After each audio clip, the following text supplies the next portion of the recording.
Hello everyone, and welcome to the SFM official coverage of the TORA NAFFCAR US Series. Tonight is the fourth round of the 5-week championship, this time coming to you from Sebring Short in Sebring, Florida. Now for this round, we're expecting approximately, according to the live timing, 33 drivers. Qualifying is underway now. We won't be able to show you those pictures for the moment. But there's a good mix of overweight and underweight cars. For those of you who watched several rounds ago from Silverstone, you'll remember that the overweight cars have a minimum weight and no maximum power, and the underpowered cars have no minimum weight and a maximum power. I myself drove an underweight class car earlier today in the European Series just to see what it was like, and it was eternal suffering. This track is definitely going to favor the power cars, but the underpower guys can definitely get some moves going just by virtue of being a little brave or by just having no fear or what have you. They can definitely make it interesting. Now what we're going to try to do is get into the A-Lobby stream, A-Lobby being the top split if you will, and see how that goes with the racing. NAFFCAR is known for a lot of close quarters combat, lots of standing starts, so a lot of wheel-to-wheel to start. Cars that have dubious braking abilities, very, very heavy, not a lot of grip, very, very entertaining. And then, of course, the track. We're at Sebring. It's very bumpy. It's pretty wide, but that wideness can't always be taken advantage of.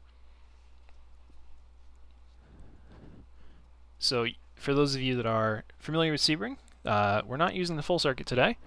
We are actually going to be using the club circuit. So just for a little bit of a demonstration, I'm going to hop into the Honda that I drove earlier today, the 1986 Honda Civic SI right here. And we'll do a little bit of a sighting lap on the track just to give you an idea of what to expect. So let's go to the Forza Motorsport Sebring Short rather. Here we are.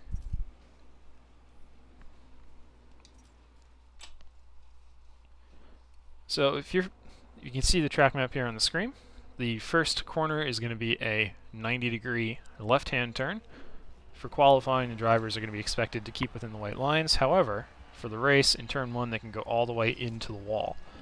That's just going to give the drivers a little bit more freedom, and it's going to allow for some more exuberant passing to occur. Now, if you look on the screen again now, we're loading up, so I can show you a guided lap. Please excuse my driving. I just did qualifying for the TORA Endurance Championship in an all-wheel drive 700 horsepower prototype. It's a little bit different than this Honda Civic, and let's make sure that we have our clutch turned on for more accurate driving.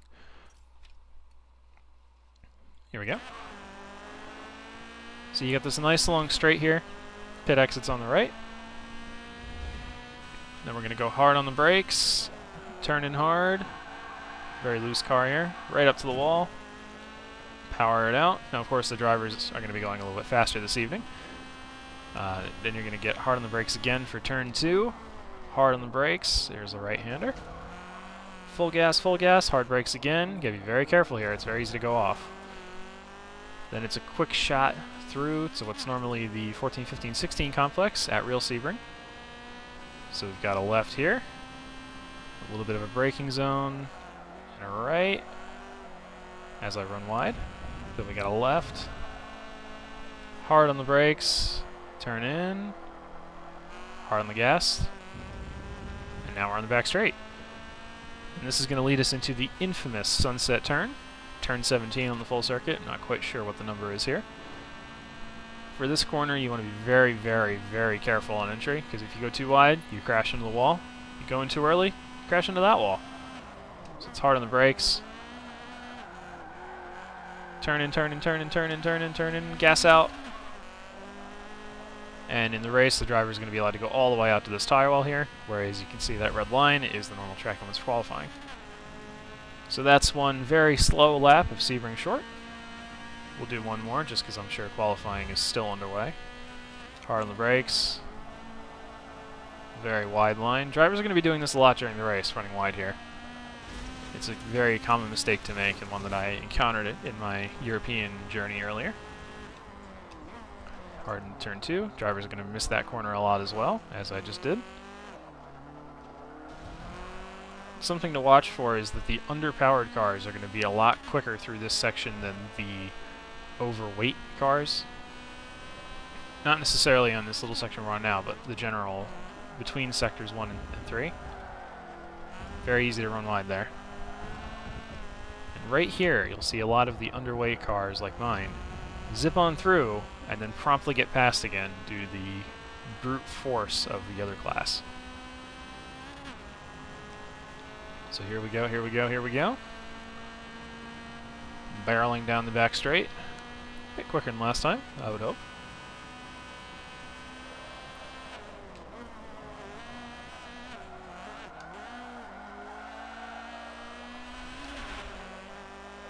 And out of the last corner.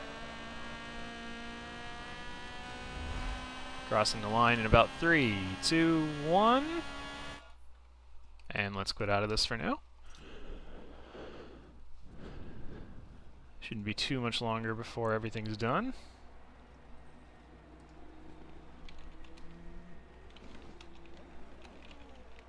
Alright, so I'm hearing from one of the SFM drivers that qualifying has concluded. At least one of the qualifying lobbies has concluded, more accurately. Yep. So it looks like the lobby hosted by AX4X Mikey J, formerly Flying Mikey J, he just changed it, has concluded. Times are being put in right now. And then DR Argato in the second lobby should be putting his times in very shortly.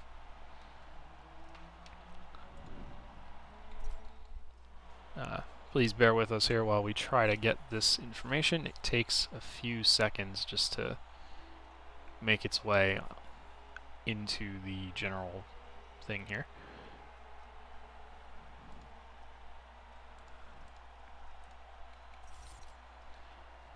Okay. Still watching those times come in while we try to bring up that information for you. Hopefully I can get that to work with relative ease.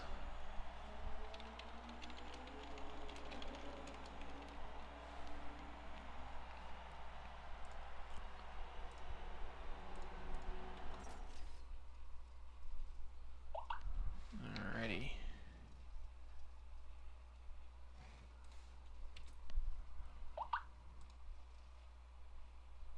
So it looks like so far the pole is going to be Acidic Breeze in the 1970 Dodge Challenger RT with a 22.596. That's pretty quick. In the EU earlier today, the pole for race 1 was a 122.658, also by Acidic Breeze in the same car. So it looks like he's improved about a half a tenth. So that's good. This is going to be a little bit of a quicker race. Always like to see some speedy driving here on the SFM official stream.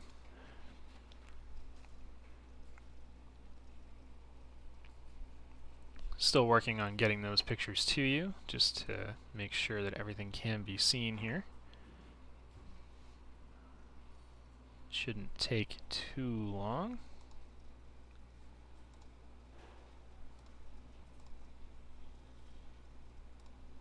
Alrighty. There we go. So there is your pictures for the live timing screen. We can see Prod Captain Slow is on top at the moment with a 21.9. That is very, very fast from Captain Slow. My goodness, he must have put a lot of work into that Falcon there. Sometimes still to be entered. And if you see the timing screen jumping around, that's only because the times are still being put in and it's continuously sorting itself using a script. So that's what's going on there. Shouldn't be too many more times to put in. So as of right now, it looks like your top 5 are going to be Prod Captain Slow, EVR Hurricane, EVR Mead, Prod Kobe, and F4H Diablo. Diablo being the fastest of the underpowered cars. So that shouldn't take too much longer.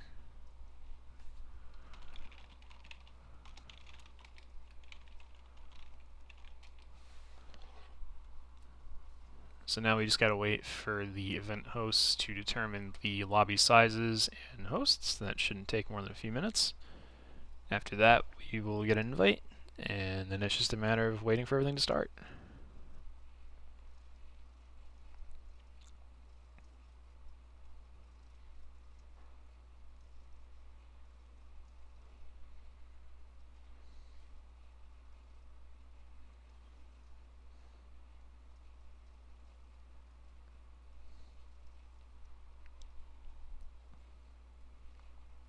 Bear with us here, we're still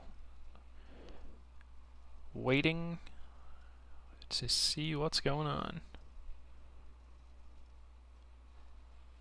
If you're just joining us, I'm SFM Darkster, your host for this evening. This is the TORA NAFFCAR series. This will be round 4 of 5, coming to you from Sebring. So we'll just move this down. There we go.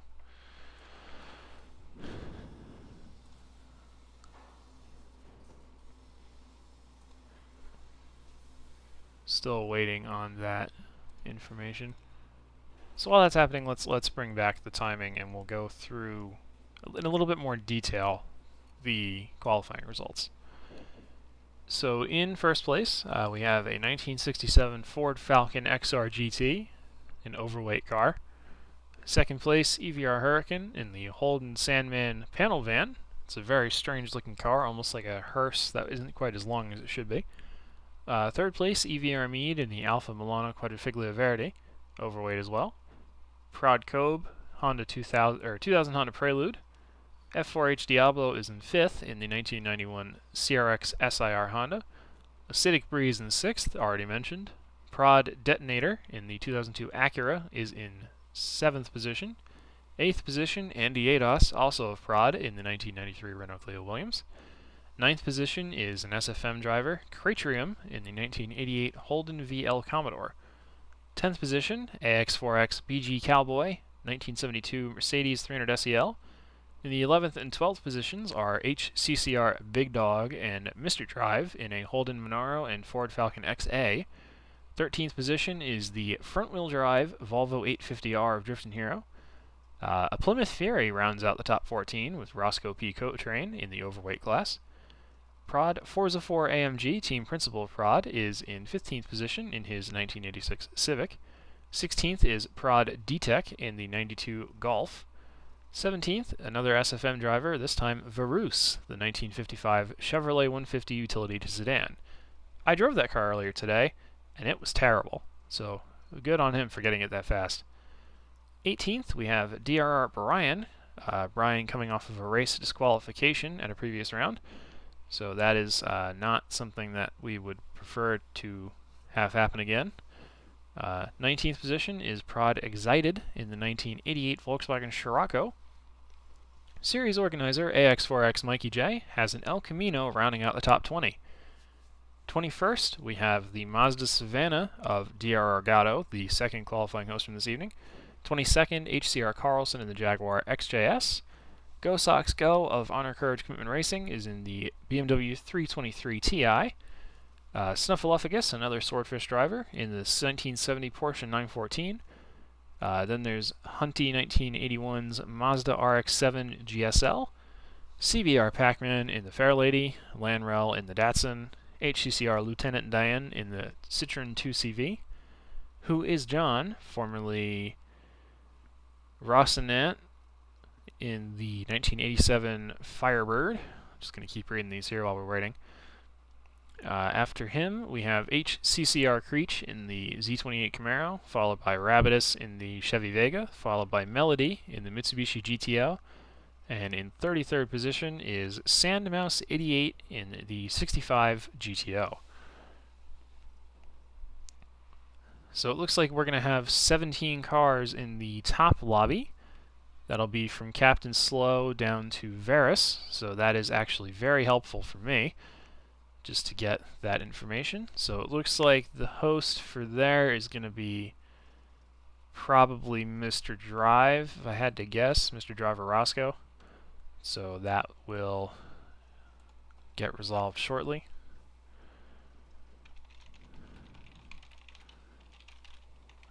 Just trying to find out who that host is for certain before I say the wrong thing here. Well, in the meantime, we're going to hide our timing pictures to go back to the rotating display of the car. And while that's happening, our other live timing information is going to be set up, and we can be on our way. So bear with us while we do that for you all. Not the most exciting of things in the world, but it is totally worth it. It really is.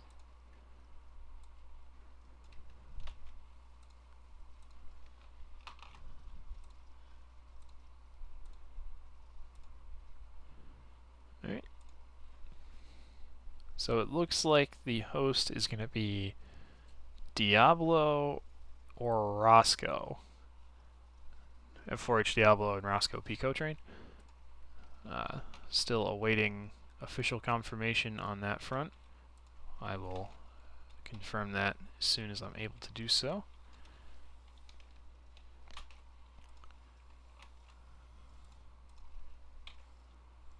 If there's one thing we know how to do here at SFM Official, it's wait. You gotta hurry up and wait sometimes.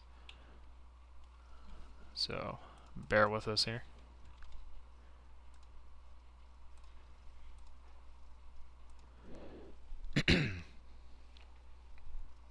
Still waiting, playing that waiting game. Very exciting.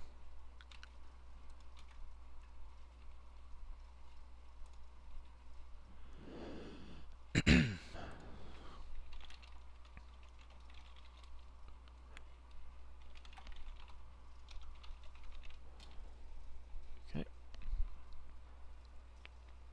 So let's talk about some of the work that occur, some of the highlights from the European races earlier.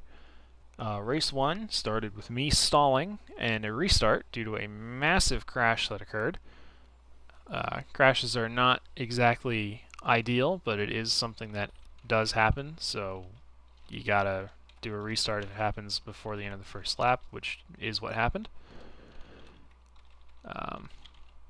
What else do we got?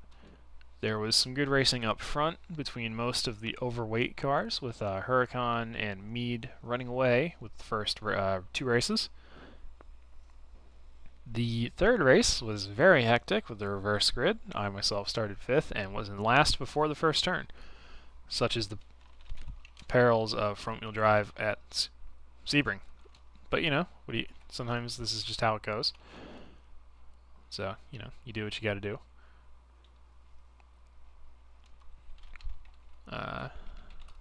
Trying to think of what happened that was notable. There was a lot of close overtaking in the mid-pack as well. Short Track Fox and Nell Racer, I believe his name was, were battling very, very hard the entire race in race 1. It was very entertaining to watch.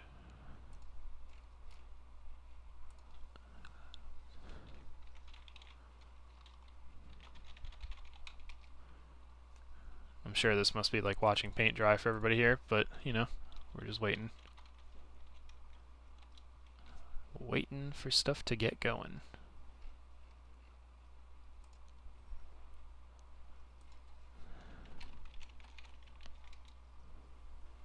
Da da da da da da da da da.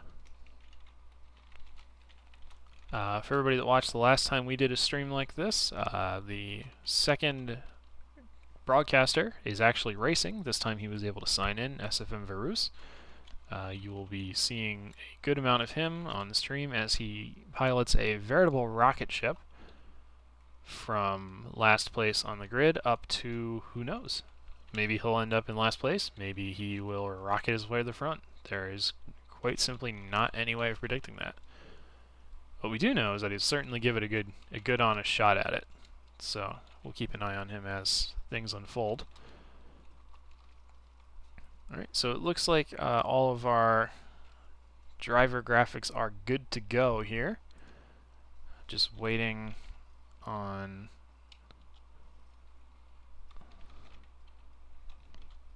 that invite to the party, or not the party, the lobby. Shouldn't be too much longer at this point. I think they're just trying to determine who the driver is going to be. So we'll just keep ourselves waiting patiently here.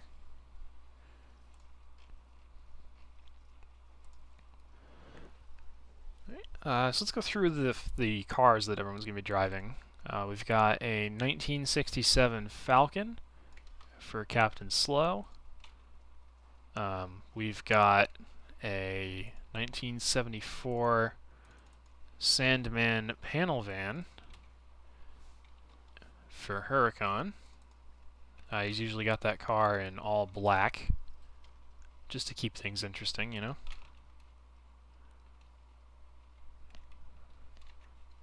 So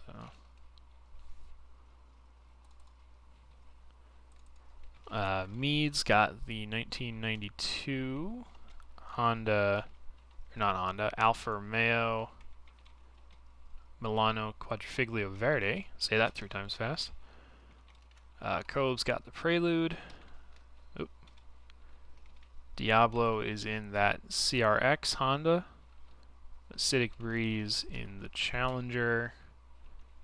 Detonator's got that RSX Type S. Andy Ados in the Clio Williams. Cratrium has the Commodore, straight out of Australia. Cowboy bringing the German muscle in the Mercedes-Benz 300 SEL 6.3. Big Dog has got the Holden Monaro, the older one this time. Mr. Drive 72 Falcon.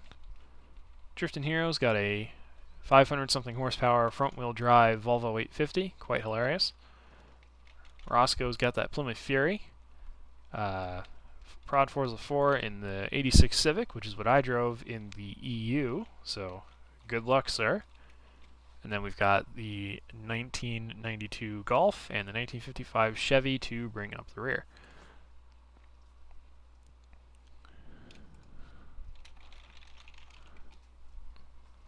Alright guys, we're still waiting on that invite, so looks like it's going to be a few minutes here before we can get to the fun stuff. Not saying that my wonderful voice isn't fun, but I'm sure there are more entertaining things in the world. Alright, so it looks like Diablo is going to be that host, so I will tell him to send me an invite.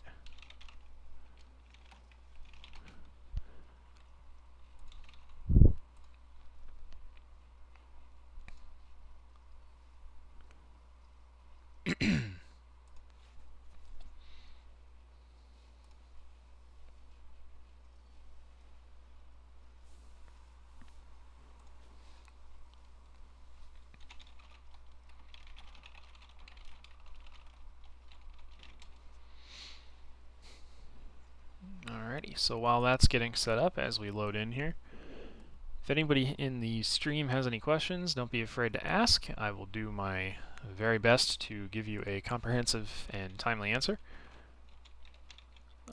Be it about the series, TORA, Swordfish, whatever you'd like, we can definitely try to answer it.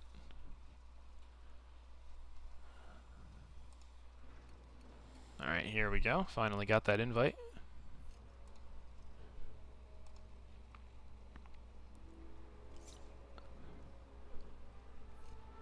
Okay.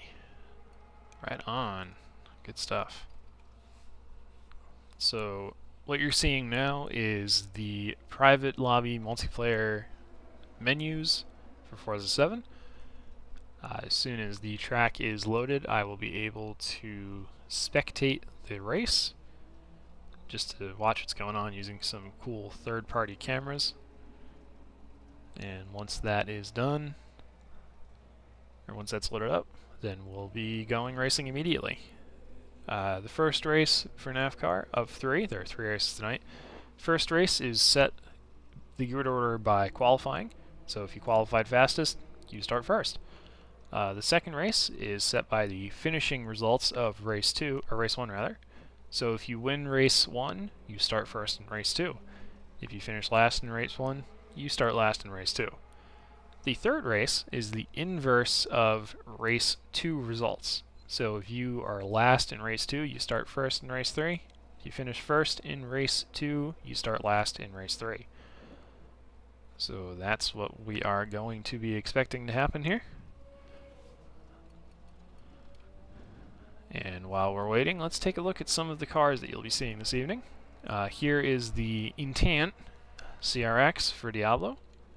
That livery done by X4X driver and TORA VP Ben Williams. Mr. Drive's Falcon number 6, looking like a Hot Wheels car, very pretty. Here we have Huracan's Hearse Sandman van with the giant white plastic rims, very, very unique looking vehicle. Driftin' Hero's Patchwork Volvo. He has intentionally made it look more and more patchworky after each race. It's pretty cool, and I hope he continues to do so. EVR Mead's Quadrifiglio Milano, Alfa Romeo livery, very well done. Cratrium, the Swordfish driver, totally not team bias, with the steel base, orange and blue, number 14. Cowboy with his Rallye style number 259 Mercedes. Here's Verus in the nice teal blue number 83. Acidic Breeze's purple Charger, now with numbers on the side.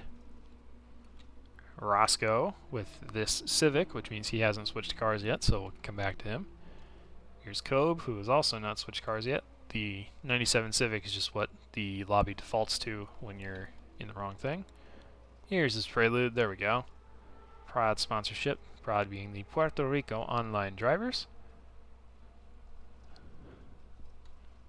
Roscoe is switching now. There's his Plymouth, a dirty 33. 33 is Roscoe's favorite number. That car was built by Mo Savvy, another of the 9 Shiza Autosport drivers. Very, very fast guy. You could call him an alien if you really wanted to. And our final driver that's here so far, we're still missing 4. Prod Forza 4 AMG in another Prod themed livery. This time with the flag of Puerto Rico on it. You can kind of see it on the left front fender there. The single star into the fading out bars. Detonator also needs to select his car.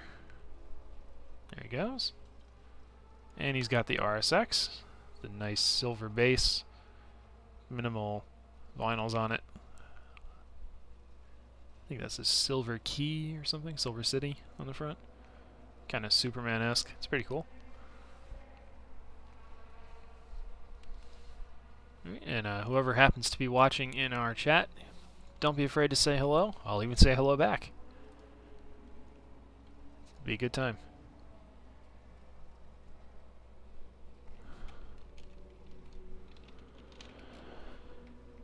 Okay. Let's check back in on some of those liveries if anyone else has joined in. It looks like we're going to get to see D-Tech's car, the Golf. He's got some black bar type things on the side. Super Compacto on the fenders. Not entirely sure what that is, but I'm going to guess it has something to do with gauges based on that the vinyl looks like a gauge. So we will have to wait and see about that.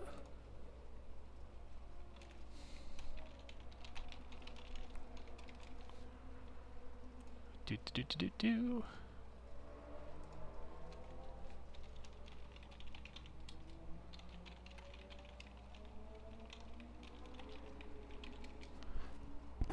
Okay. Still need 2 more drivers here, and then we will be good to go.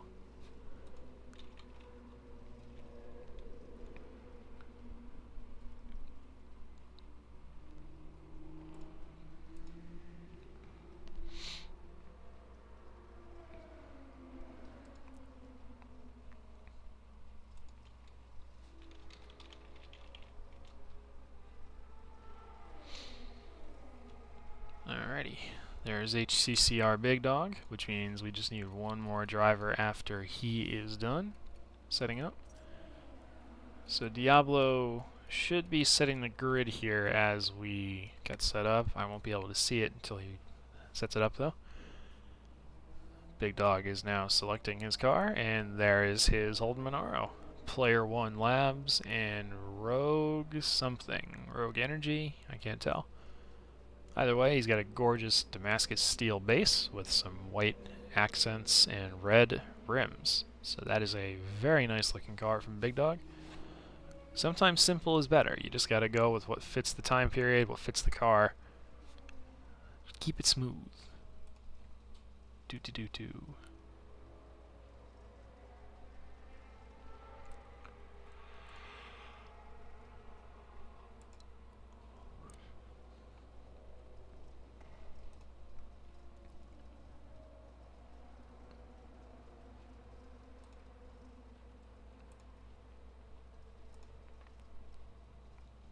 Really looking forward to this racing started. I've been very excited for this for quite some time now.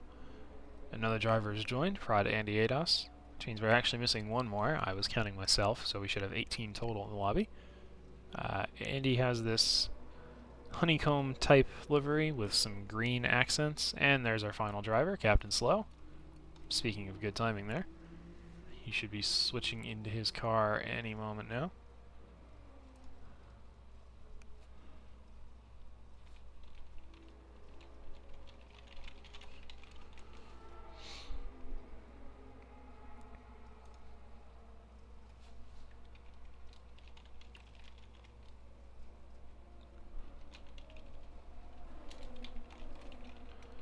Alrighty, so at this point in time, Diablo is probably setting the grid, and then as soon as that is all done, we will be getting going.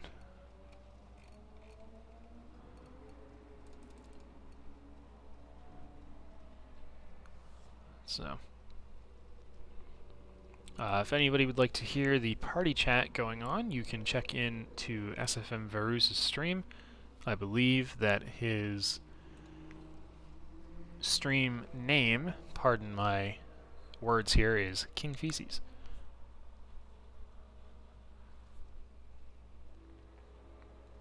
And for anybody in B lobby, if there's a stream going on there, it's a bit more of a relaxed atmosphere, quote unquote, from Snuff, another one of our drivers. It's banter and memes.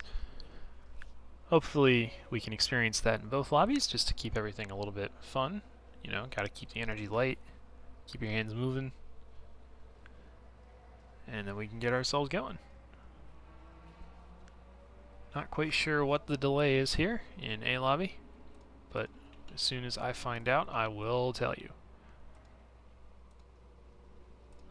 Let's get our fancy pants graphics ready for race 1. Here we are, and we're loading the track now.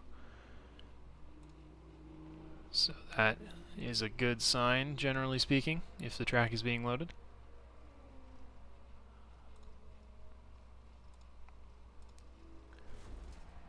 So we should be getting ready to go here in any second now.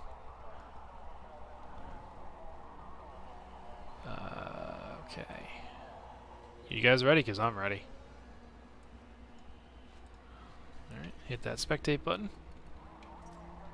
And it looks like the grid is being worked on.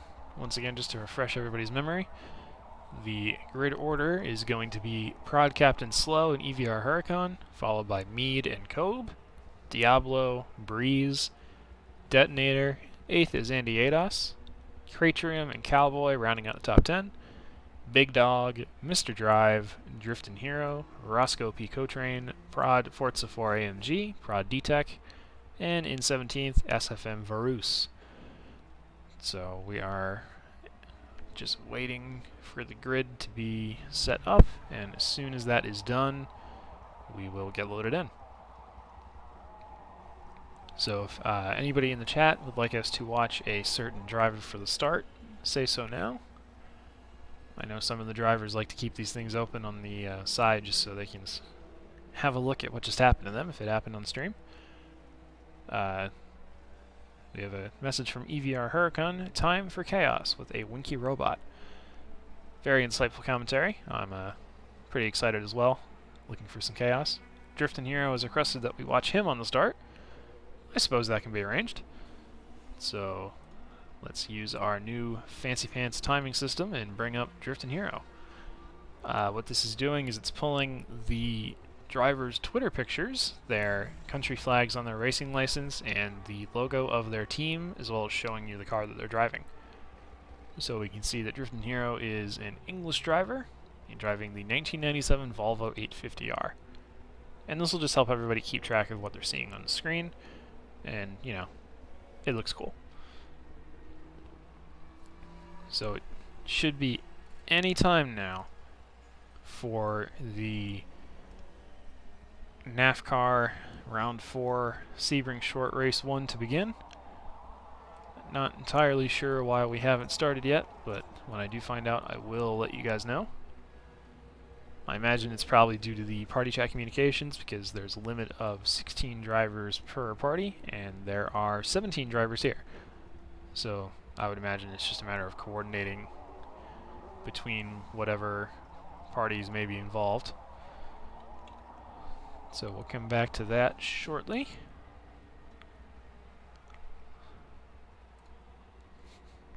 Cue the Jeopardy music here, guys. Do do do do do do do do do do do do do do.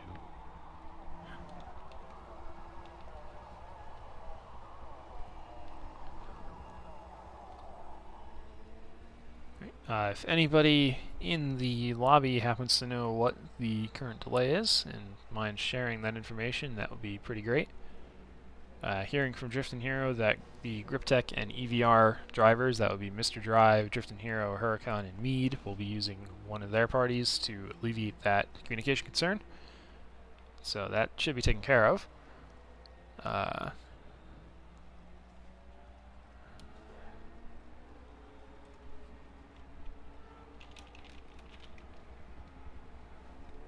Hearing from Varus that there's some great stories being told in the party chat while things are being set up.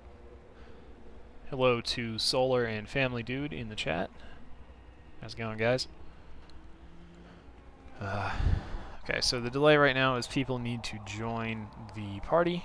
Communications for starts and restarts are extremely important. In a real racing series, you'd have a race control separate radio channel, but this is sim racing, so we currently do not have that.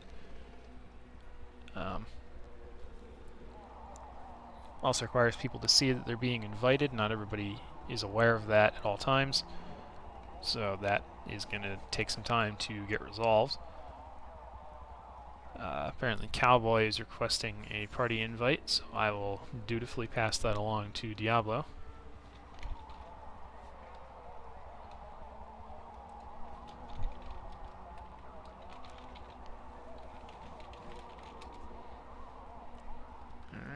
So, still getting set up here at the NAFFCAR A-Lobby stream. As soon as we're getting rolling, we're going to ride along with Driftin' Hero of the GripTech team in the Volvo 850. Hopefully I'll get some sort of advanced warning that that's going to happen.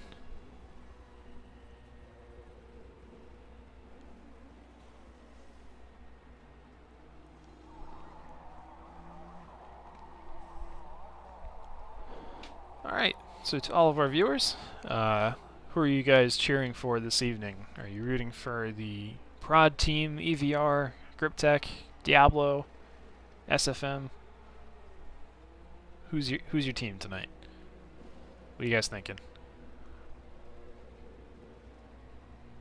Of course, as the resident commentator, it will be my duty to remain impartial and unbiased. However, as a team member, it's also my duty to be extremely partial and very biased. So that'll be an interesting balance to strike through the night. Cybart, Govaruz, and Cratrium. Looks like the grid order has been set properly. I've read that through 3 or 4 times now, so I'm not going to do it again. But the front row is Captain Slow and Huracan, and we're going to be riding on board with Driftin' Hero, who's quite a ways down. So that is actually probably going to be a good thing for the start, because a lot of the action tends to happen in the mid-pack.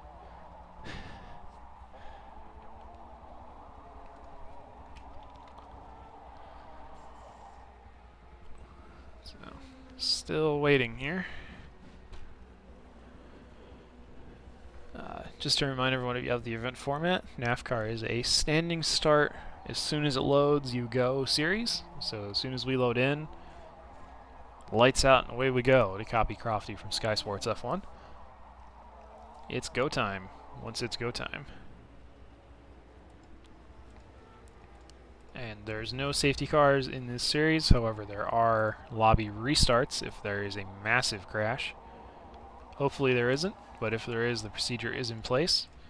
We'll try to get you that information as soon as we can. However, I do not have access to the party chat, so you guys are kind of in the same boat that I am.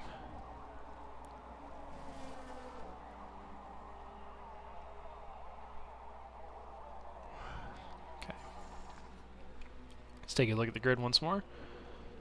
Captain Slow's Falcon, Huracan Sandman Panel Van, Meads Milano, Cobes Prelude, the CRX of Diablo, here's a Challenger for Breeze, Detonators RSX, we've got a Clio from Andy Adas, Commodore from Cratrium, 300 SEL for Cowboy, Winaro for Big Dog, Falcon 72 for Mr. Drive, Drifting Hero's got the Patchwork Audi, or not Audi, what am I saying, Volvo, Roscoe in the Fury, Civic 86, I drove that car earlier, from Prod Forza 4.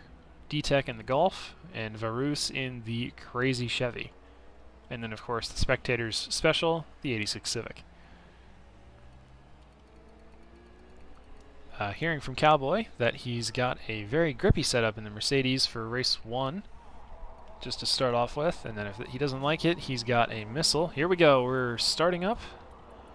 There we go.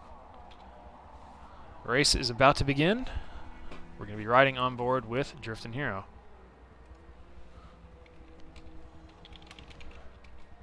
So the grid is loading in now. And we are go. Loading, loading, loading, loading. Hello to the prod guys in chat. And they're off! Riding on board with Driftin' Hero off the start. Looks like he's gotten not a good start. He must have switched back from the power build to the grip build as we see that Chevy of SFM Varus fly on by. Around the outside, Driftin' Hero on HCCR Big Dog. Gonna make it 3 wide with Varus. No, he backs out of it as Varus gets very sideways. Cowboy runs wide. Big Dog's on the left. Varus on the right. Diablo in the middle, and there's contact. Varus runs into the back of Diablo, who shoots up the middle of Cowboy, Detonator, Roscoe, and loses to all of those people. Very argy-bargy at the start here as Cowboy jumps up the inside of Big Dog, slides off. We've got Prod, Detonator, and Roscoe off on the left side. Roscoe unsafe rejoin back in front of Driftin' Hero, who runs off, hits him, and sim twitches. That's a good save from Driftin' Hero. So we're riding on board with Driftin' Hero in the 14th position. In front of him is Detonator and Roscoe Pico Train as we see Prod D-Tech R on the outside trying to get clear of there. Bit of contact again as Driftin' Hero and Detonator are bumper locked. That's D-Tech, not Detonator, sorry, as Driftin' Hero now is going to slot in behind Big Dog and Detonator. Say that 3 times fast, kiddies. That was a hell of a start. So we've got Driftin' Hero in 15th, we've got Detonator in 14th, and we've got Big Dog in 13th, and we've got Roscoe in 12th. So that was extremely hectic. And now that the first lap is over, let's take a look up front and see how things are going. Moving up to Prod Captain Slow. So Captain Slow up into the 4th position, just behind the Aerox driver Acidic Breeze. A bit more relaxed at this end of the field. Looks like Detonator's setting up for a pass, but Breeze is going to outbrake himself straight off the road. That's not something you want to do. So Breeze has fallen several spots into Cratrium as they crash off the track. That doesn't look like too bad as Breeze is still gathering it up. So from 3rd to 9th for Breeze just because he forgot how to slow down. That's just unfortunate. So now we've got Mr. Drive all over the back of the prod driver, so let's bring up his information. Mr. Drive in the Falcon, chasing down Captain Slow, also in the Falcon. 5 years difference between these two cars. Not very performance difference, but they are different. So we can see that Mr. Drive has a lot more drive going down the back straight into Sunset Curve. Captain Slow on the inside, though, able to make a good defense as we come under the Mobile 1 bridge. Past the pit lane entrance, we can see there's a side-by-side battle for the lead between the EVR drivers of Meade and Huracan. Huracan, having slightly more power, pulls ahead. Captain Slow maintains the podium position. As we look back, we can see Acidic Breeze has now regained some spots. He's up to the 7th position. He'll probably continue to pass these drivers at a good rate. Breeze is very, very fast, and I would expect nothing less from him. He's now chasing down the Prod Andy Ados driver. Andy Ados also coming off of a race disqualification in the last round for track limits. Stewards will be taking a very dim look at those two who are cutting the track. And also, let's take a look at the way that these cars drive. Andy Ados has a front-wheel drive, light, small car. Breeze has a boat that happens to be a Challenger.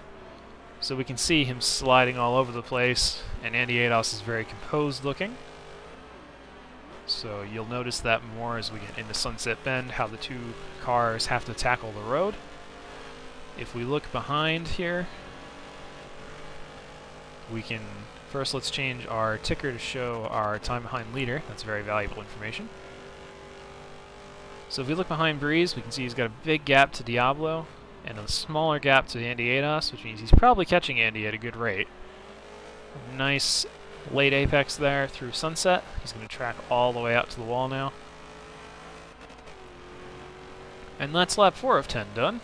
We're approaching the halfway point of this race already. It's just flying by here. And you see what I mean about that big run. Breeze has a lot more power than Andy Ados does, and he's catching him at a good rate. The top two, if you look at our map, have really checked out. Meade and Huracan. They're going to be battling, but they're not going to be battling that hard, because while at the end of the day they'd love to win, they're still on the same team. And when I say same team, I don't mean for the series, I mean just overall.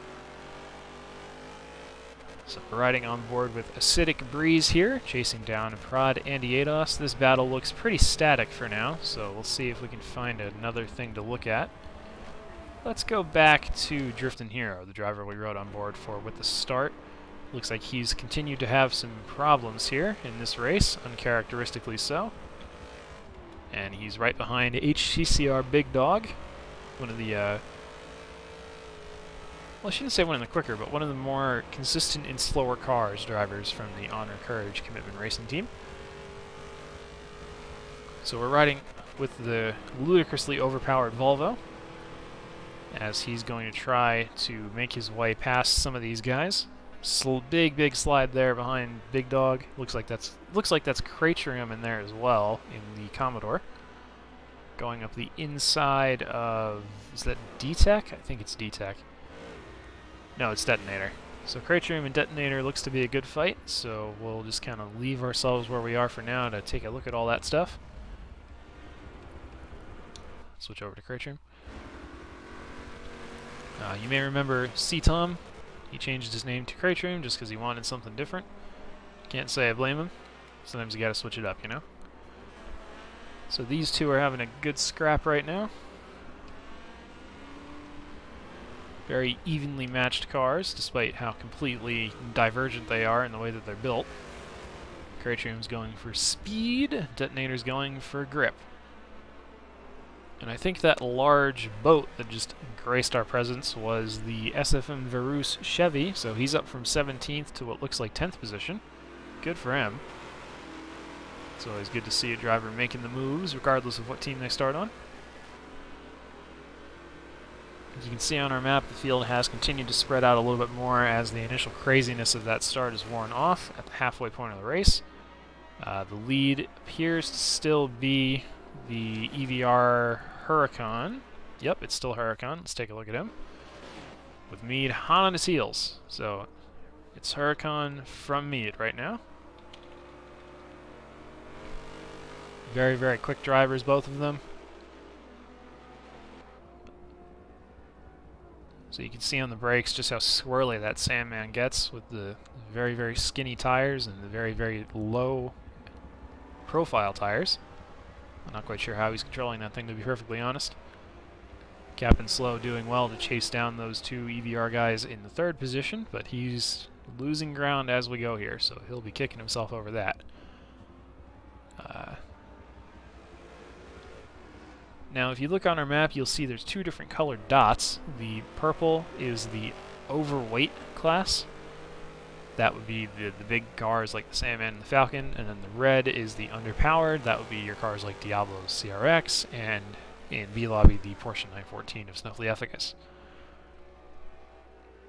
So we see Huracan all crossed up into 17. That's going to let me get really nice and close, but he runs a little bit wide. But he's going to get a better exit. And they're pretty much unopposed at this point, so we'll come back to this battle probably on the last lap. Going back, looks like there's a good fight between Diablo and Andy Yados for 7th position, as we see Diablo is looking to make that pass happen. So Diablo's trying to go around the outside of Andy Yados, but he's not going to have enough speed to get it done, so he's cut back in, tucked himself in behind, and he's probably just going to try to get him on the brakes here, coming into turn 2. He goes up for the inside, he's got him set up nice and good, but Andy's going to run wide, and Diablo is going to be gifted that spot for 7th position. So Andy Yados making a classic mistake of just not leaving himself enough room, and Diablo stole the spot. Going through the 2nd sector here, approaching the 3rd sector. That timing split line is just after this corner. We can see Acidic Breeze still all over the place in that Challenger, with the CRX of Diablo gaining lots of time and then promptly losing all of it on the back straight. This has got to be frustrating for Diablo because he knows he's faster than Breeze in the same car, but they're not in the same car. They're very, very different cars, so this is going to be an exercise in patience for Diablo. Probably just trying to hang on to 7th position here, looking behind. Andy's still there. And you can see those guys from 4th on to 6th, but there's nothing you can really do to catch them, just because if you look at this track map again, it's half straightaways. And that's not going to favor the little Civic. Let's look for some more fights. Looks like 13, 14, 15, 16 is pretty all over each other, so let's check out Mr. Big Dog, see what he's up to. Looks like he's chasing down Cratrium. So we see Drifting Hero has made his way through all of these guys. Sorry I missed that. And Cratrium is the first chaser, followed very closely by Big Dog, and there's a big train behind him as well. As we see a little bit of contact on the brakes. Roscoe in 15, Forza 4 in 16, D-Tech in 17. Very, very close together. Now watch this big Monaro chasing the Commodore.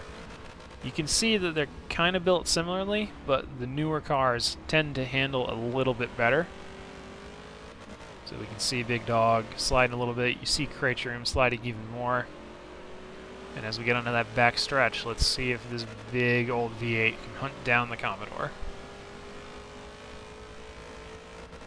You can see the gap coming down a little bit to Cratrium, but not by much. Maybe a couple feet a second, if that. Roscoe right there as well. So Drifting Heroes in 12, Cratrium 13. Doesn't look like this is going to change anytime soon, so let's move on. 5th and 6th is pretty close. Looks like Acidic Breeze actually just got passed by Kobe, if I'm interpreting this correctly. So let's go back to Breeze and Kobe. A little bit of a track cut, but a good break, so I don't think anyone's going to mind that too much. There's Diablo caught up to the back of Breeze. He'll be happy about that. Remember, we were just saying earlier that Diablo was going to be having an exercise in patience. Well, it's time to start running out of that because there's only a lap and a half to go. So we'll look at all this time that Diablo gains in the smooth corners, and you can see it all just goes away on the back straight. Watch what happens, guys. There goes Diablo with the inside line, and then the power kicks in, and Breeze says, "See you later." And it's like it didn't even happen. Now watch the brakes. He's going to stomp on the brakes in 3, 2, 1. And Diablo is going to gain all this time. Breeze went really wide there. My goodness. I don't think they're supposed to be doing quite that wide. But again, you can see the difference in car. Diablo made back most of that gap in the corner, and he's going to lose most of it again on the straight. And it's the last lap now, so let's check out that battle for the lead. Looks like Mead has gotten around Huracan, if only just. A little bit of contact we can hear between the panel van and the Alpha. And is that... It is the third place car. It's Captain Slow. He's right behind him. My goodness, where did he come from? So somehow, there's been a change for the lead. Third place is caught up, and we missed all of it because we were watching some other great fights. So here goes Huracan. Very, very loose. He's going to have one more shot at doing this on the entrance to Sunset, but is he going to bomb his teammate? I'd bomb my teammate. I think Huracan might too. Let's see. They've got a big gap back to fourth, so these guys can afford to make one or two little mistakes here. Let's see what Mead does. Is he going to play conservative? He's playing conservative. He didn't go for the dive, but he's run pretty wide. If Huracan can get a good setup, he can get this. Captain Slow thought about it, but he doesn't have enough gap, and it looks like Mead's going to win the race, followed by Huracan, followed by Captain Slow. And while we still can, let's jump back to another one of those close fights. Looks like 8th and 9th. Andy Ados is very, very close to BG Cowboy. Here's Cowboy. And it looks like Cowboy is going to keep the position at the line as we see some AI crashing, of course. Quickly jumping back to the 16th position. Looks like Roscoe held off the two prod guys to bring up the rear. And the race has ended. So that's all for race 1, guys. Pretty exciting stuff. Very, very hectic. Alrighty. Well, that was intense. Whew. Any of our drivers care to chime in, see how things are going? Looks like Detonator has just left the building. My goodness. So our round 4 stuff is being put in. It looks like B Lobby finished first. So the winner in B Lobby was AX4X Mikey J. Second position, DR Argato. Third, Prod Excited. Fourth, DR Brian 72 MILI. Fifth was HCR Carlson. Sixth, CBR Pac-Man 66. Seventh, Gosox. No, that's wrong. Seventh was Snuffleupagus. Eighth was Sandmouse from the last position. Ninth was Gosox. 10, Lanrel. 11th was Lieutenant Dan from HCCR. 12th, Who is John 117. 13th, we had Hunty. 14, Creech. 15, Rabidus. And Melody did not finish. So, A-Lobby Race 1 results. We have Mead in the first position. Huracan in the second position. Captain Slow in third. Fourth is Mr. Drive. And rounding out the top 5 is Prod Kobe. Sixth was Acidic Breeze. Seventh was F4H Diablo. Then 8th, Cowboy. 9, Andienos. And 10th, Detonator. SFM Verus in 11th position from 17th. Well done to you, sir. 12th, Driftin' Hero, also from a low starting position. 13, we have Cratrium. 14, The Big Dog. 15, Roscoe, losing 1 spot. 16, Prod Forza 4, and 17, Prod DTEC R. So that's where we're at, as we now wait for that stuff to be put in. As soon as that's done, they will start setting the grid for the next race. Shouldn't take too long. So while that's getting set up, anybody who just did the race, how you guys thinking that went? Anything that we should be looking at? Any drivers to watch out for? What do you guys think? I'd love to get some live feedback from people.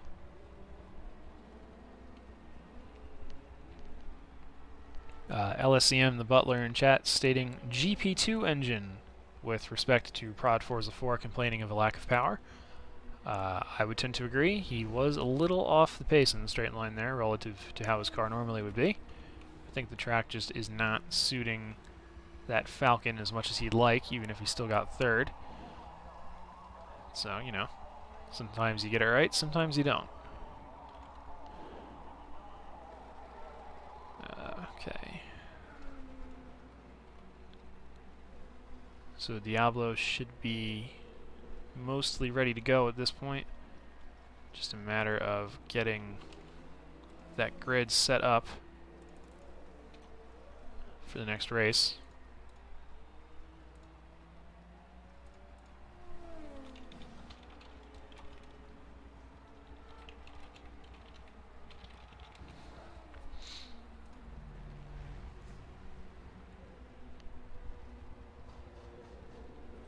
So we are still waiting here for whatever is happening to happen.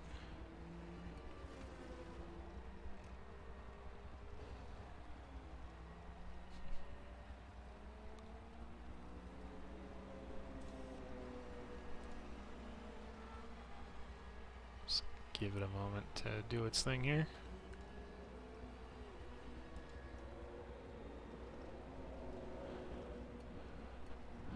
There we go.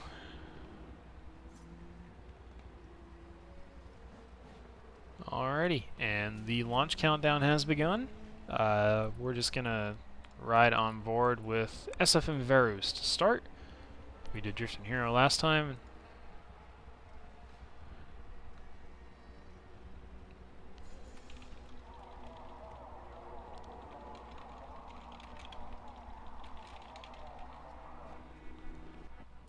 Alrighty, we're getting started.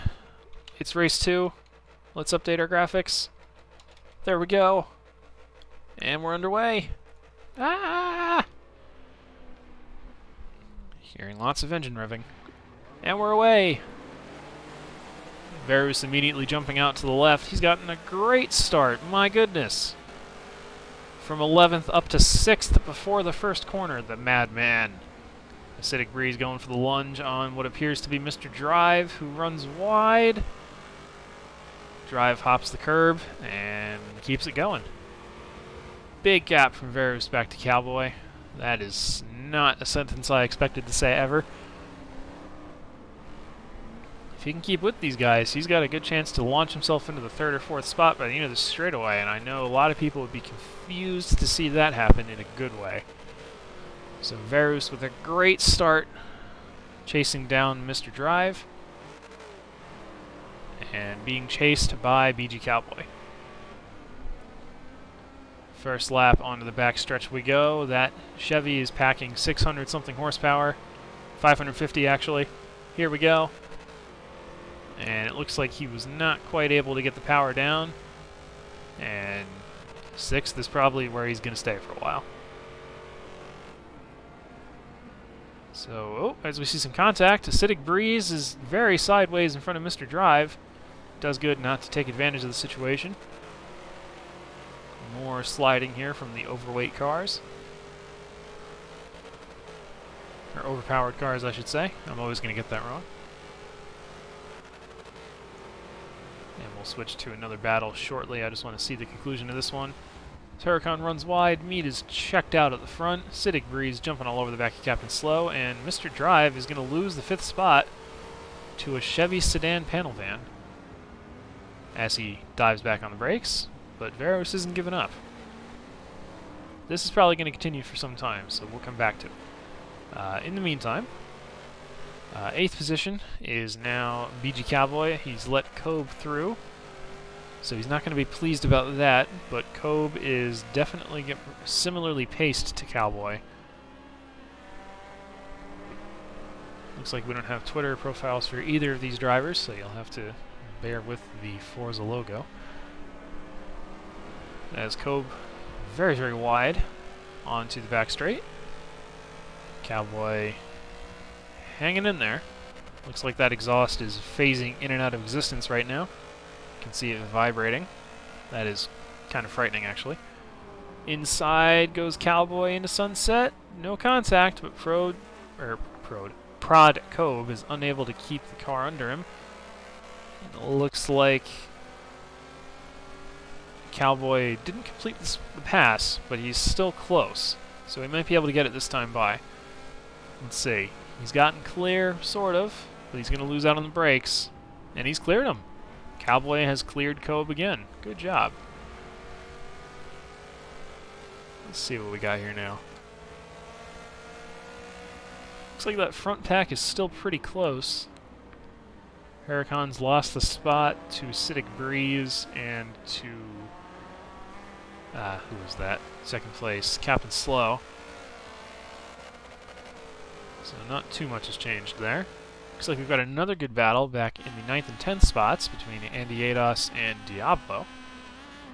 So let's see, we got Andy Ados here, and we got Diablo here.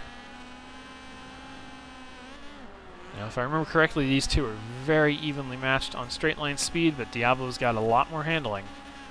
Let's see who gets the edge here. Looks like Diablo kind of missed the shift there. Going into Sunset, is Andy gonna have more cojones? Or is Diablo gonna intent his way by? Ooh, big sim twitch from Diablo. Well saved, my friend. Well saved. He's going to chuck it up the inside on the exit if he can get a good run, which it looks like he has. Now, will Andy defend properly? No, he lets Diablo have the inside unforced. That is not something I would have done, but it's allowed, I guess. Now, Diablo is going to have a big advantage. Right up to the wall, gets on the gas earlier, and completes the position swap. So that's Diablo on Andy Ados. Let's change that loop data to time behind. Ooh, contact! As Diablo is punted off the road. And again, Andy Ados not fighting fair here. Diablo letting his displeasure be known. A little bit of a bumper rub. Here comes Detonator. I think we see why Andy Ados was doing that now. Detonator has snuck his way through. You could say, blown up Diablo's bumper. Oof. Now, if I'm Diablo right now, I'm peeved. Not pleased.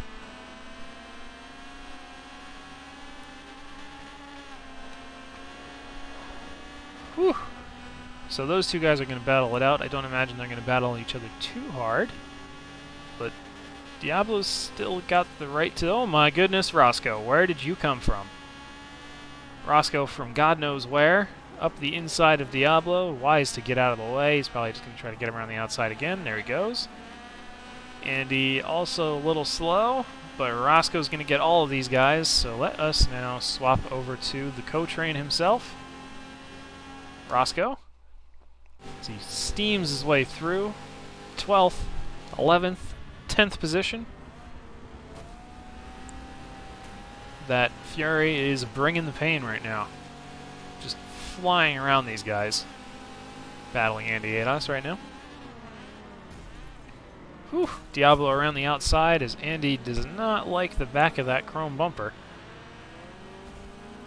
Oh, bumper lock, and Roscoe and Andy go off the track. That's just unfortunate. That's going to let Forza 4, Drifting Hero, and Cratrium all through. Big Dog as well. So a big change of position here due to a small mistake compounded by Forza. Yikes. Roscoe is not going to be pleased about that. See, the front's pretty clean. The rear, it's pretty used up. Who's battling for position right now? Let's see what we got here. Looks like 4th and 5th are battling hard. Varus is hanging with Acidic Breeze and Huracan. Oh, almost in the tire wall there. So Varus is in 5th. Huracan is in 4th right now. Let's do a quick run through the field as we're just passing halfway. First position right now is EVR Mead. Second, Prod Captain Slow.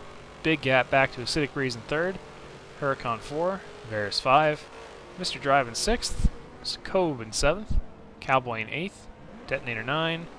Diablo 10, Drifting Hero 11, 12 is Forza 4, 13 Cratrium, 14 Big Dog, 15 Roscoe, 16 Indietos, and 17 D-Tech. Now let's focus on this fight for third, because this is pretty insane. Acidic Breeze and Huracan, the Charger, and the panel van. Right behind them is Verus. I believe this is the highest up he's ever been in a TORA race. So, lots of close racing here. Coming onto the back straight. Huracan's going to be slow because of that move from Breeze. Nothing dirty, just a little ambitious there. Let's see who can get the power down most effectively. Remember, there's guys close right back here. Their Mr. Drive is right there, and Cobe's not too far back either. Up the inside of Huracan goes Verus. Contact! Well done by Huracan to hold on to that, and Verus not to spin him. Mr. Drive letting his presence be known. And as we come off of the last corner, they're still pretty even. Mr. Drive right there still, looking to capitalize on any mistake these two may make. Hard on the brakes. Huracan's got the better line, and Drive's going to try to follow him through. He's probably going to do it. A little bit of contact there. So Drive's probably going to take that 5th spot back pretty quickly here, just owing to the handling of that Chevy. But he's not going to make it easy for him. Well, as bumper lock happens again, well done from Drive to lift off, not to spin him. We'll come back to this battle again. In the back, though, pretty close right now. We've got a big old mess here behind Roscoe. Cratrium and Prod Forza 4 all over the back of each other. As we're riding on board with the Big Dog HCCR driver. See, everybody's cutting the track there. Guys, you don't want to be doing that. So you got the big old Fury playing Roadblock. Commodore, Civic, Naro, and right behind them we have the two front-wheel drive cars. Excuse me, it's been a long day. So there's been a pass for position. Cratrium's inside is wide open. He's running really wide there. You don't want to do that too much, buddy. But he's going to get the better line out of turn 17. And that'll put Big Dog slightly ahead as we go to complete lap 8 of 10, starting lap 9 now. Excuse me, completing lap 7, beginning lap 8. It updates when the leader crosses the line, not the driver you're watching. Always got to watch out for that. So that battle was intense, but it has quickly flamed out. So let's move up a ways. It looks like 9th and 10th are all over each other again. It's Diablo and Cowboy this time. Cowboy in the Mercedes. And Diablo in the CRX Mugen. Now watch on the brakes here. Diablo's going to gain back all this time. Full throttle, full throttle, full throttle. He's going to go to the inside. No, he's not. And he's going to pass Cowboy up the inside there. Bit of a track cut. That's not going to be allowed to stand. He gives the spot back. And he's probably kicking himself for that little move right there. Now, if we look behind Diablo, see Drifting Hero is Swede Power Volvo. Look at the difference in braking. Drifting Hero going for pure power, Diablo going for grip only. And you can just see the difference there. My goodness. All that distance brought up by Drifting Hero, and it's all gone in one corner. So Diablo's got to now chase down Cowboy once more. But let's check out that lead fight again, because I'm thinking it looks pretty close. Looks like Mr. Drive and Verus have fallen back a ways, almost back into the clutches of Kobe. That's a track cut. Don't want to do that too much. Jumping up to 4th, Huracan is scampered away with Acidic Breeze. So it looks like once they cleared Verus, they just kind of ran away. So the battle for 4th and 3rd is very, very close. And the battle for the lead, not much between them. Mead and Captain Slow. So we're going to watch this battle to the very end here. See who reigns supreme. Captain Slow in 2nd. Big lunge into 17. He's probably going to try to get a good run on the exit here just from getting more speed. Mead taking the defensive line. And it looks like Captain Slow is gaining coming out of the corner. He's got a little bit better of a setup there. 44, 43, 42 feet, 44 feet. Oh, all right. So that's where the the power equalizes. Last lap, white flag. Captain Slow is hunting down Mead like a shark in the water. He wants to get around, but he wants to do it cleanly. No love lost between these two. Good setup from Captain Slow. Is he going to have enough room? No, he gets loose. He's going to do it again. Still no. Not enough time, and he gets loose again. Captain Slow is hunting Mead like a trapper in the forest. Hard on the brakes. The Falcon has a little bit more braking power than the Milano, but the Milano's got a teeny bit more mid-range acceleration. Mead's got a bad line here. If Captain Slow can put the power down, he might be able to pull this off. Right on Mead's bumper. Mead's going to track him out. Captain Slow's going to sling wide. Smart move from Mead. Smart move. Completely legal. Couple of feet advantage. Mead's on the wrong line now. He's going to have to get a much less advantageous entrance, and he slides wide. Captain Slow's on the inside. On the wrong line, though, for the exit. Mead's going to be able to do the cutback. Ooh. Very much a wiggle there. Was there contact? I can't tell. Drag race to the line. Mead and Captain Slow. Who's going to get it? 3 feet. It looks like Mead got that by 3 feet. Holy crow. That was ridiculous. That was great. Oh my god. Jumping back to 10th position really, really quickly. Looks like Diablo is going to lose out to Cowboy.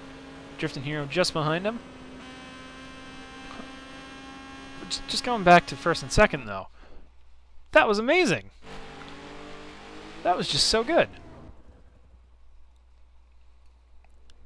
I have never seen a finish like that in a race that short. That was just awesome.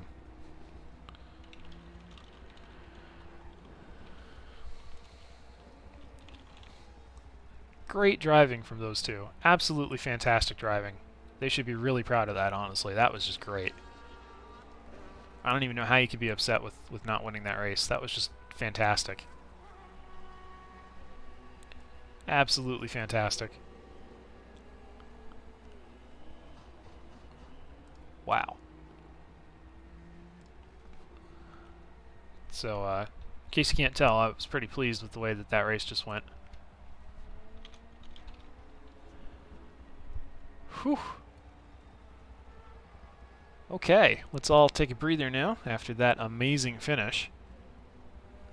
And I'll go through the results of race 2. First place, Mead by 11 thousandths of a second. Second place, we have Captain Slow.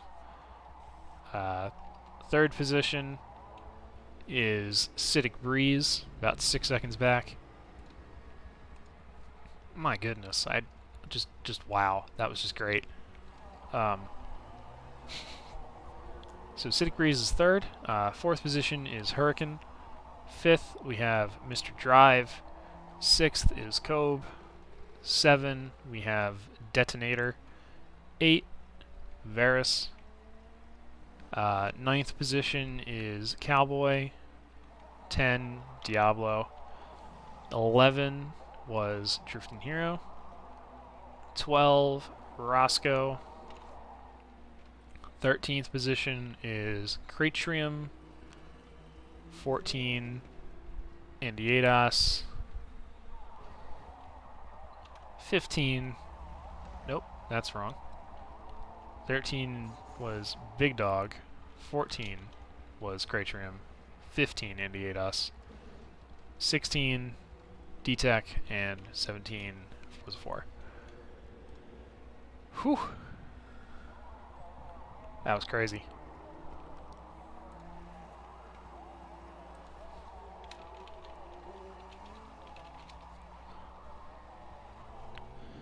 Alright, so Diablo is now setting the reverse grid for race 3, set by the inverse of race 2 results. That ought to keep things interesting, right? So it's going to take him a teeny bit longer to set that up, as we're just kind of waiting here for what's happening. Excuse me.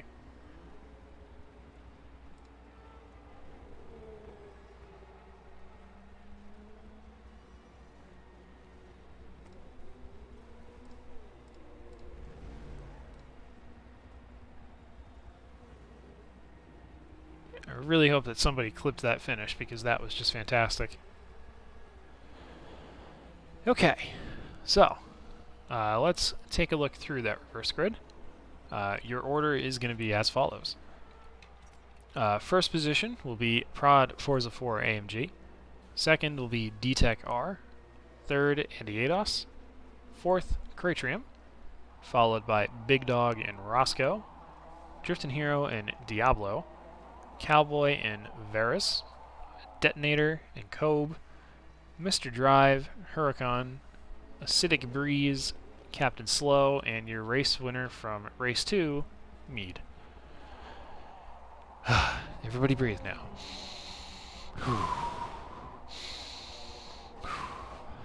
Okay. So, to our viewers in chat, how you guys doing? What do you think of that race? Anybody you'd like to ride along with for the start of Race 3, please let me know now. I won't bite, I promise.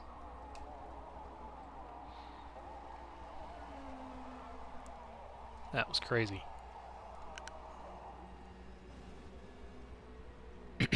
Looks like Diablo has got the grid set up. Hearing that Cowboy is going to go back to an original setup with less power and more grip, that's probably a good idea.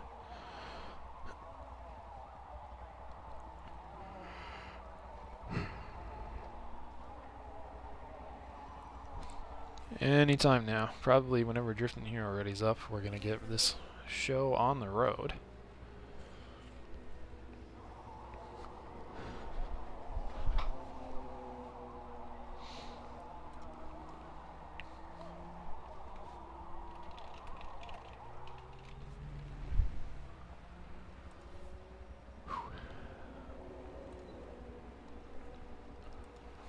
Hopefully it won't be too much longer, everybody.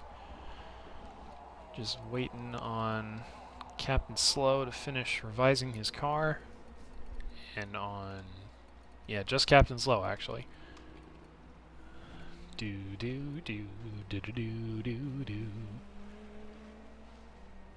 Alright, so there's been a request to get on board with quote-unquote an EVR driver. So, owing to the simple potential for passing, we're going to ride on board with Mead for the start, just to see how many guys he can pick off before the end of lap 1. So, riding on board with the EVR Mead 212 in the 1992 Alfa Romeo Milano Quadrifiglio Verde. Should be not more than a few seconds now as we load in. And we're off! Oh, changed to the wrong driver. 10 of 10. Back to Mead. He's already up to 11th, 12th. Oh my gosh. That was fast. 8th, 9th, 10th, 11th. Okay, he's 11th. 12th? 12th. 17th to 12th in one corner for Mead. Yikes. So we've got Huracan on the left in the Sandman, Driftin' Hero directly in front, Mr. Drive, Cowboy ahead, as it looks like Cowboy's spun Andy Ados. Mead's driven into all of them, and nobody's crashed. Mead's driven into Cowboy, gets run into by Diablo. Bit of a stack up there. Captain Slow making his way through as well. Mr. Drive, Driftin' Hero, Huracan 3 wide. Huracan cuts the track to pass both of them, lifts off, cuts the track again, lift off again, and still passes both of them while off the track. Huracan, you naughty, naughty boy. Driftin' Hero getting passed by Mead, who's up to 11th position now, as he runs a little bit wide onto the back straight. And it looks like Captain Slow is going to give him a shove and almost spin him into the wall. Now, children. Play nice. So we've got Diablo in 14th, Detonator in 15th, just passing Diablo actually. Driftin' Hero 13, Captain Slow 12, Mead 11, Huracan 10, Cowboy 9, Andy Ados 8. As we see Cowboy go for a big ol' lunge there. But we're going to ride on board with Mead until the end of this lap, just to see where he ends up. And it looks like it's going to be 11th. So let's now jump ahead slightly to D-Tech, who's in the thick of it all. And by D-Tech, I mean Huracan. And by Huracan, I mean D-Tech, because they're passing each other non-stop. So we're on board with Prod D-Tech R. Started this race in, I want to say, first or second position, but is in a front-wheel drive car, and therefore has no power. See Acidic Breeze directly in front of D-Tech, all over the back of Forza 4 AMG, the other driver that started on the front row. Breeze looking for a lunge up Forza 4. Is he going to get it? Yes, by cutting him off and almost spinning himself out. Lots of exuberance being displayed here in the NAFFCAR Race 3. Not necessarily good passes, but entertaining passes is what I'm seeing here. If you look a little bit ahead of Breeze, you'll see the SFM teammates of Cratrium and Varus in 4th and 3rd position, in that order. As Huracan flies by, my goodness. Overtaking all those guys.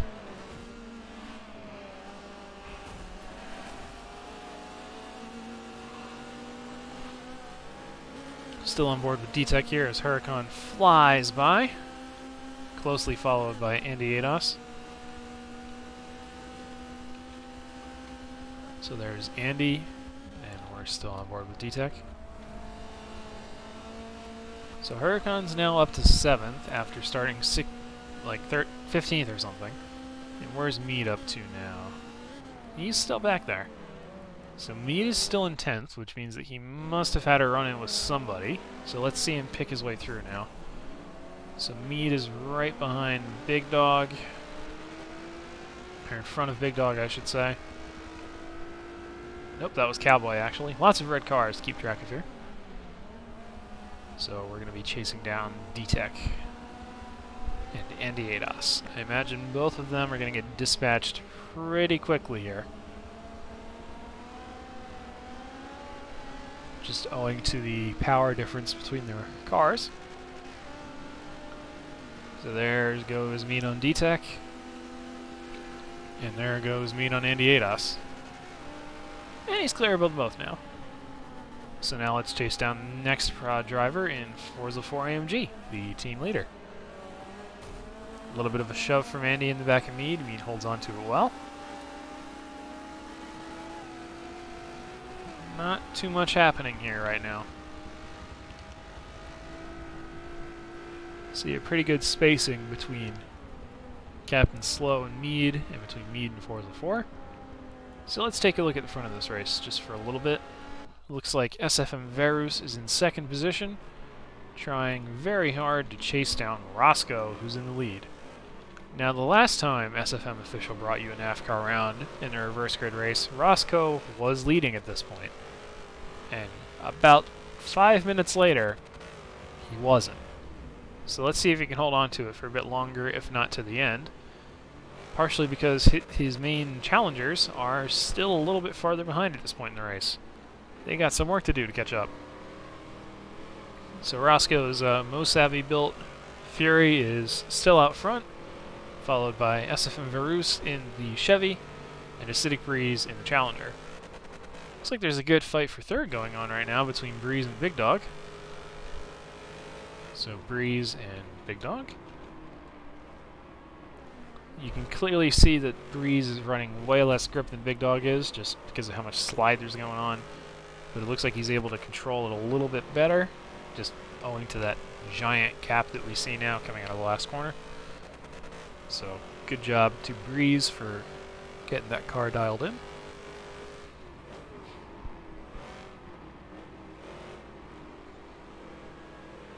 See, that gap between 2nd and 3rd has just disappeared in that one lap. Not sure how much longer that's going to last. Let's see. Switching on board to Acidic Breeze as he chases down Varus for the 2nd position. And Varus can probably hold him off on the straights. It's just a matter of how long is he going to be able to do it for. Because he's faster than Breeze in a straight line, but he's not that much faster. So it's going to come down to the brakes. Who's got the bravery? Who's got the grip? Well, it's certainly not Varus, as he almost takes Breeze out coming out of the back straight. That could have gone very, very poorly for both of those drivers. Luckily, Varus was able to gather it up. Blasting down the back straight, 3 of the overpowered cars into 17. Breeze with a huge slide. He's probably on stock tires. Varus with a also big slide. and a brake. I don't know why he did that. Well, there goes Breeze. There's your answer. It lasted about that long.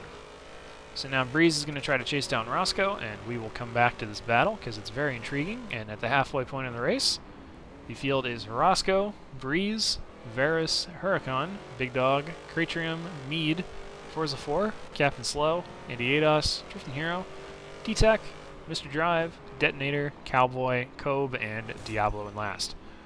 A little bit of a bump there, so let's not jump away from this just yet. See what happened there.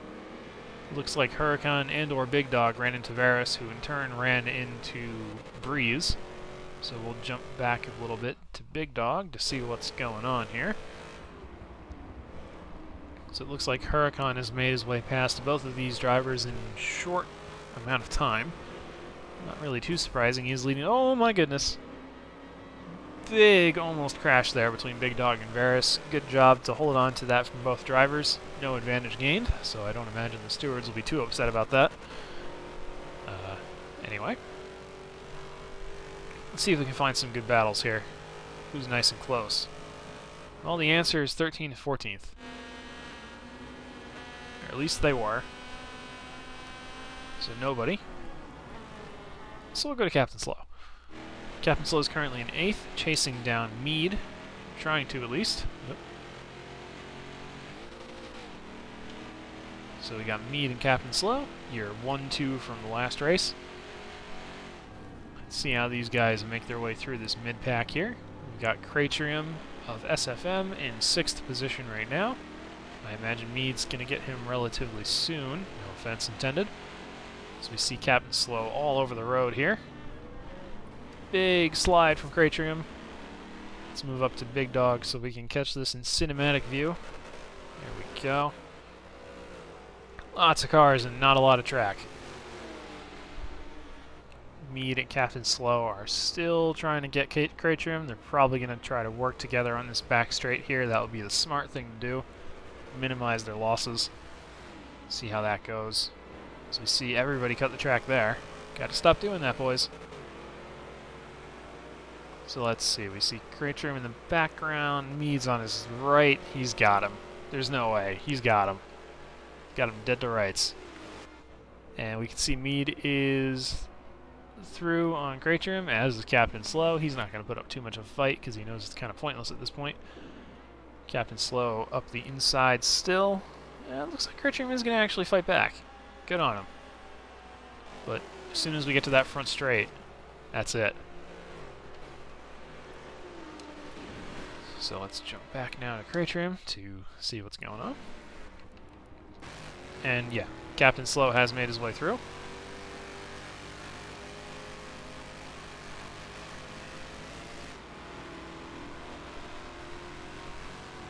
Not too much time being lost there.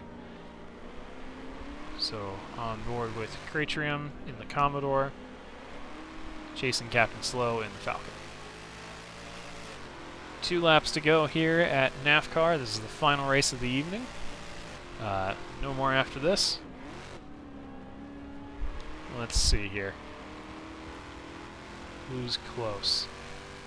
Well, up front, looks like Huracan and Acidic Breeze have not quite managed to chase down Roscoe yet.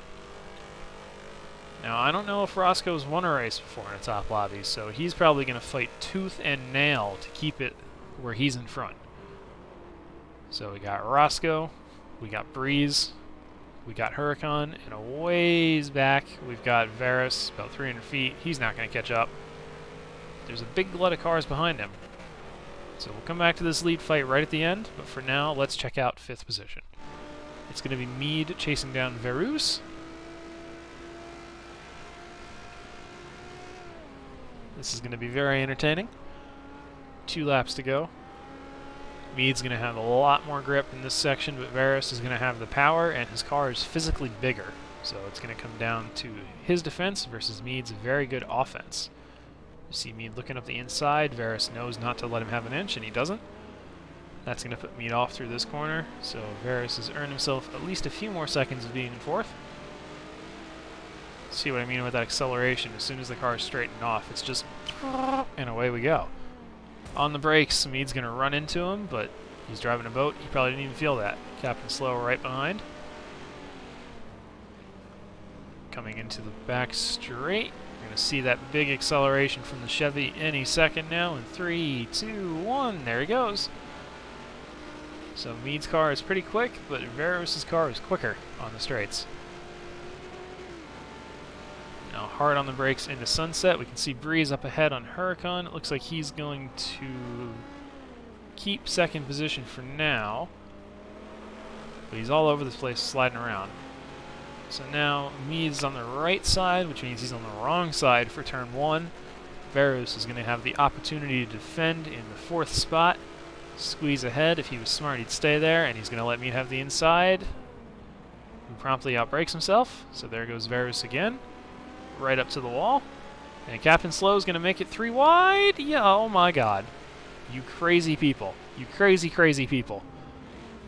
Good backing out there as Veros runs off the road. Oh no. Ah, he's going to be kicking himself for that. So Captain Slow is now taking 4th position. So it's Captain Slow from Mead from Veros. So sorry to see that. He was having such a good race. Ugh. But now let's get that battle for the podium spots. Back to Huracan in 3rd position. Huracan on Breeze. I think Roscoe's going to win this race. He's got a huge lead right now. Look at that Fury go. It's the last lap, and Roscoe P. Cotrain is going to win a race in NAFFCAR. Good for him.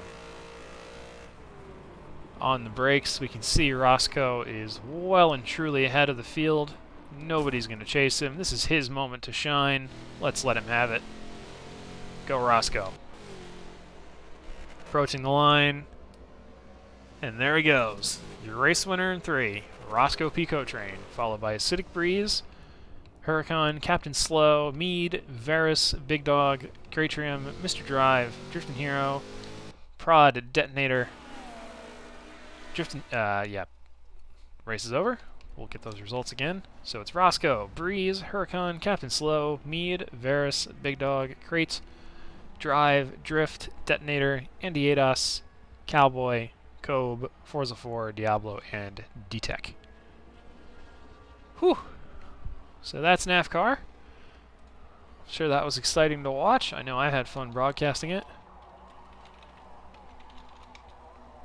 And give us a few seconds here and we should have some points for y'all. Everybody loves a good points update.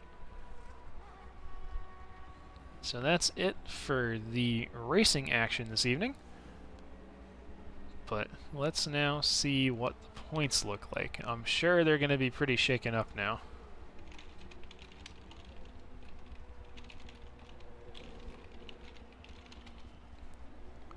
And maybe we can get a post-race interview or something. That would be pretty swell.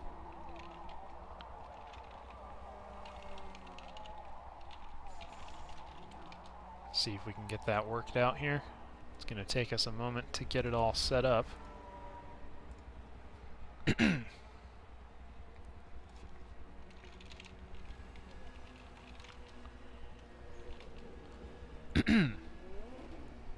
Hearing that there was some discontent in the party, but not really sure why. It seems pretty good racing. Anyway, let's get those points put in. So the TORA dock workers are very busy putting that information in. So give us a couple moments and we should have that update ready for you.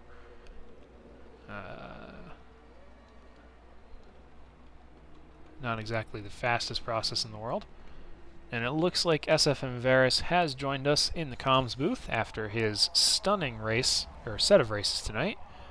So how do you think that went? Anything? Went really well. There's a couple times I just messed up and I could have kept a few positions here and there. But overall, really well. Yeah, you did very well. You actually improved all 3 races. You went from 17th to 11 race 1, 11th to 8th in race 2, and then on the reverse grid you went from 10th to 6th. So all in all, a very good night for you. Yep. I could have used an extra couple feet in 17. A lot of times I touched the tire wall with my rear end. Yeah, we saw there was one point where you were ahead of I want to say Huracan and Captain Slow, and you just outbraked yourself in turn two. That was the next to last lap in the last race. Mm-hmm. I was coming down the straightaway, and I was just focusing on that corner to see where Slow was because he was. I couldn't close over because he would have been with hitboxes. It would have been too close to call, Right, I feel and you. I was trying to just make sure that I wasn't gonna turn into him in the corner and just break a little too late. Yeah, Yeah, I mean these things happen sometimes, but you did very well. I I was raced impressed. I raced door to door with Huracan for like 4 laps in race two. Yeah, he's probably not used to racing a Chevy Vega or whatever it is you're driving, the Chevy 55, 150. 50, yeah, the 55. Yeah, it's a little bit too similar to his car probably for his liking, I would imagine. I also found out that even in the realm of the overweight cars, my car is a bullet in a straight line. I was able to squeeze 540 horsepower in this car for this race. Yeah, I built one of those up for the EU round, but I decided not to drive it because of just how awful it handled. So I don't know how you wrangled 23s out of that thing. It's just a monster. I ran a 22.4 in the last race. That is insane. It's a lot of it's a lot of hope and pray. If we're being honest, it's just a lot of send. A wing and a There was a prayer. couple, yeah, but yeah, Yikes. no, it's my first A lobby in Tora, so it was really fun for that. That's why in race one, I started dead last on the grid and was talking to Diablo before the race about the potential carnage that would have happened in turns two and three. So I was just let off and just let it happen in front of me. Was my plan through there. Yeah, sometimes discretion is the better part of valor, as you would. And it worked out. There were like 4 or 5 people that got shoved off in three, and Yeah. so Alright, so there's been a request from Acidic Breeze to join the broadcast booth. I think we can accommodate that. Uh, Give us a moment here to shuffle some cables around. It's kind of like herding cats in the broadcast room. There's a lot of things everywhere that don't necessarily make sense. So, bear with us here as we set that up. is there an actual cat in here? I do have a cat. She's currently running around outside of my door. Very adorable. As you will. So, we're going to switch those cables around to get Breeze in here, so bear with us for like 15 seconds here. Might be a couple moments of silence while we get that set up.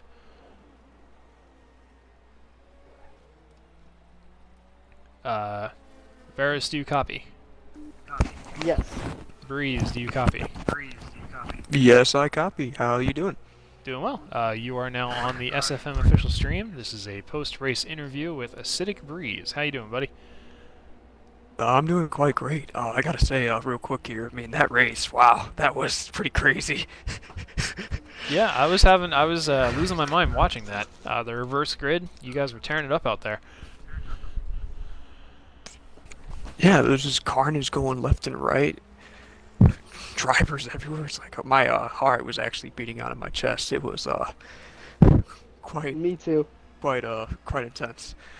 Yeah, it looked like your Challenger or your Challenger was kind of all over the place. Were you running on stock tires there?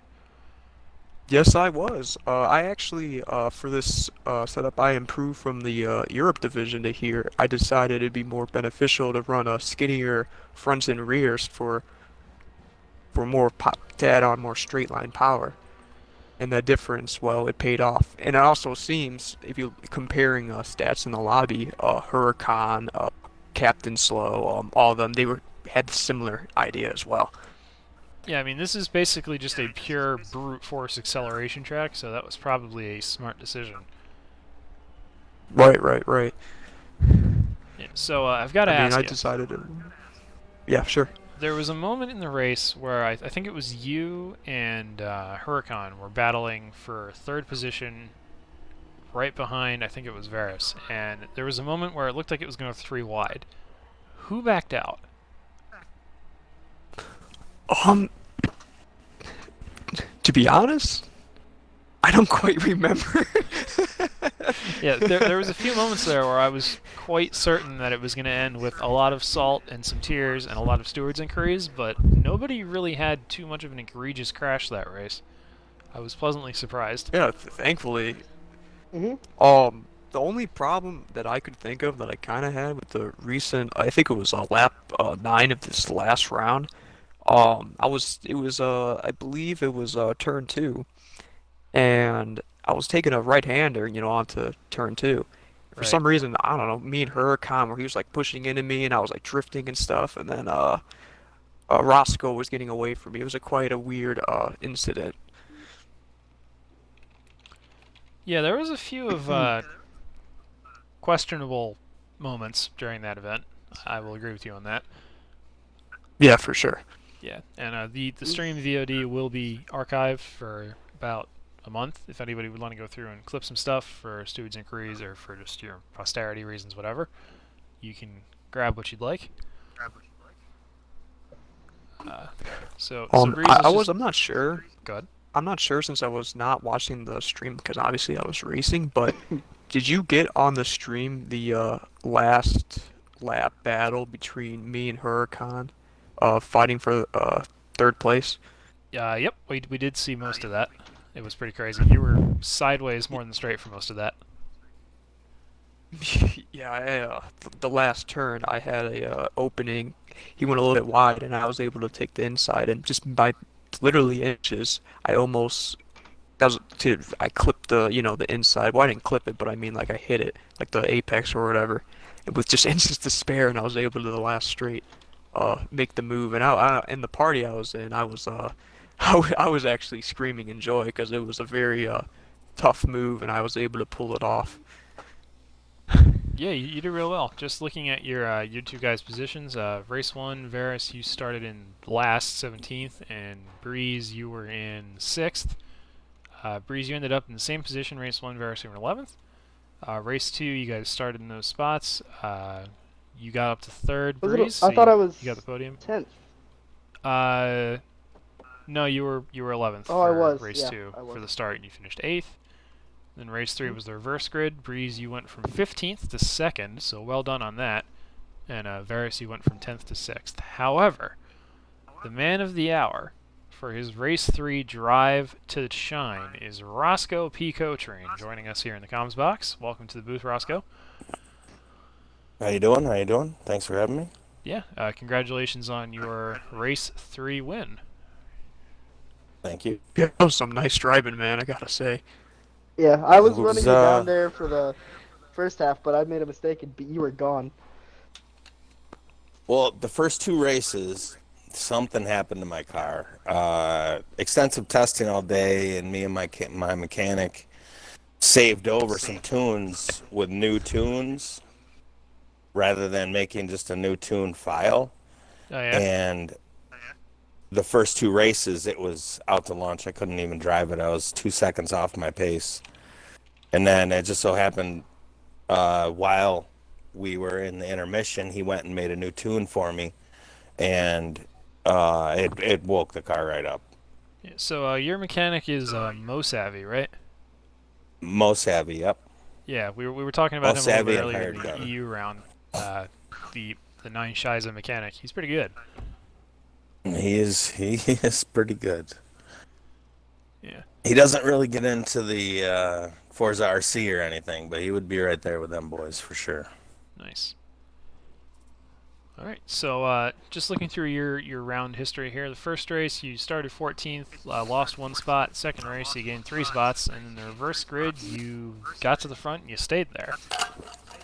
So what was it like seeing that gap come down gradually as race 2 went on? You knew you were out front, Uh, but you knew you had to keep some very fast guys behind you. What was your thought process? well, fortunately, and throughout my illustrious TORA career, I have had many instances where there's always someone faster behind me.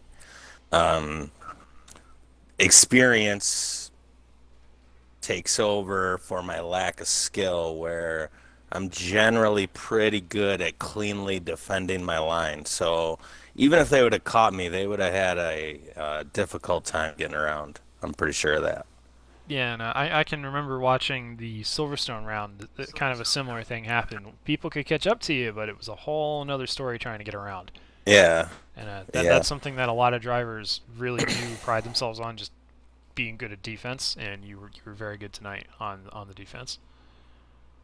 I don't know if that comes from my real racing in real life or what, but I just always situationally aware, I guess, as much as possible on a video game, at least. Yeah. Okay. But it's Well, fun. It is fun. yeah. Well, thanks to three of you guys for joining in for these post-race interviews. This has been SFM Darkster for SFM Official, bringing you the TORA NAFFCAR US Round 4 from Sebring Short. Hope you guys enjoyed the show, and have a good night. Nine Shies of Polish Mafia.